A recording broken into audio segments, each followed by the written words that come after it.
اور ان سے اس گاؤں کا حال تو پوچھو جو لب دریا واقع تھا، جب وہ لوگ ہفتے کے دن کے بارے میں حد سے تجاوز کرنے لگے،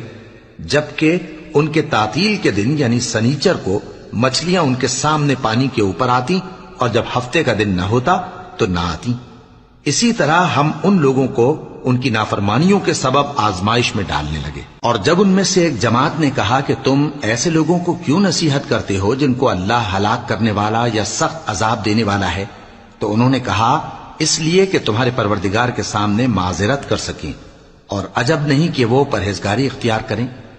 پھر جب انہوں نے ان باتوں کو فراموش کر دیا جن کی ان کو نصیحت کی گئی تھی، تو جو لوگ برائی سے منع کرتے تھے ان کو ہم نے نجات دی، اور جو ظلم کرتے تھے ان کو برے عذاب میں پکڑ لیا کہ نافرمانی کیے جاتے تھے۔